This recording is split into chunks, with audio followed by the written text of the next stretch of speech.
So, that moment when you figure out and you realize that your job description reads like the appetizer menu at a mom and pop restaurant, but in reality, the real work that you're doing, the actual work, is a 12-course meal in a fancy schmancy restaurant.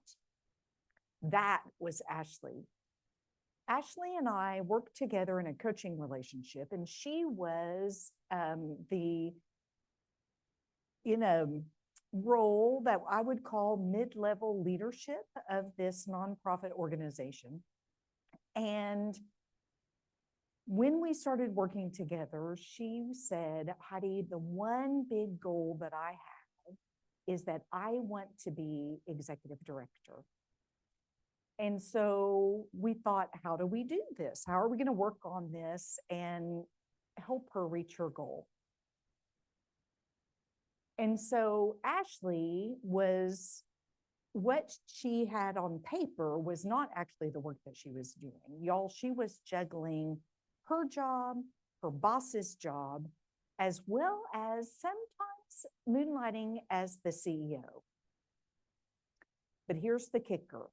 She wasn't getting the recognition, the title, and certainly not the pay for those 3 jobs. Does that sound familiar?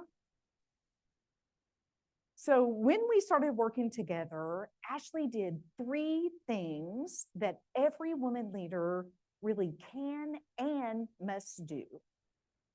First, she leveraged influence.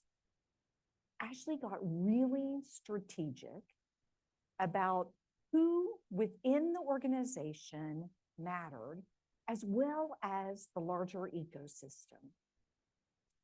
Then she developed an influence map, which included some key stakeholders like key members of the board, foundation partners, and community leaders.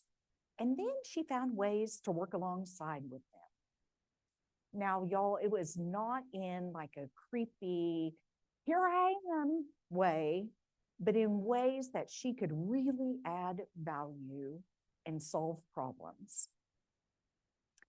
So she leveraged that influence. And when you think about influence, it really isn't the loudest voice in the room.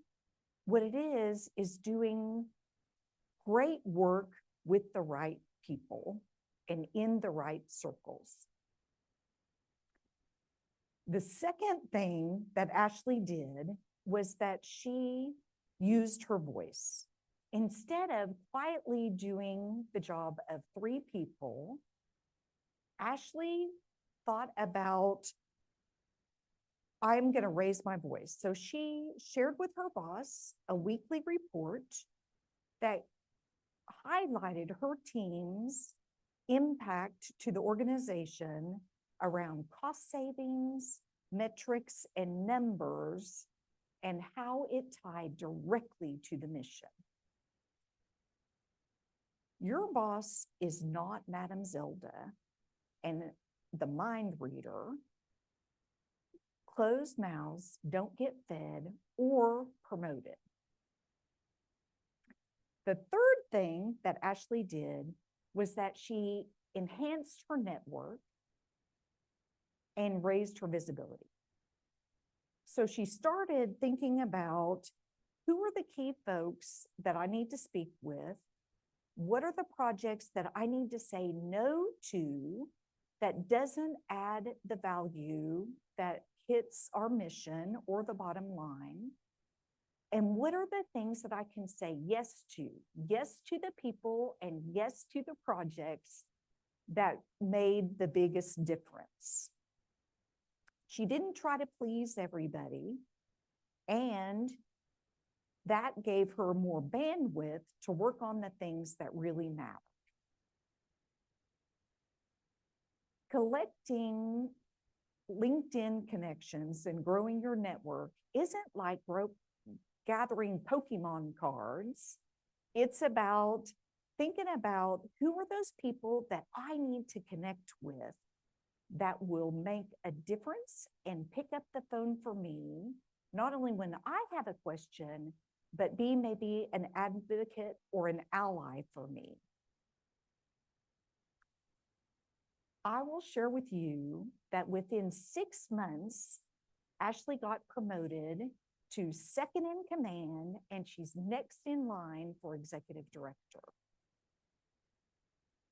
Your career doesn't just grow because you're good at your job. Your career grows when you are intentional about using your influence and leveraging that, using your voice, and increasing your visibility. That's how women leaders win. Her rise, her rules. And who knows, the next story I share might just be yours.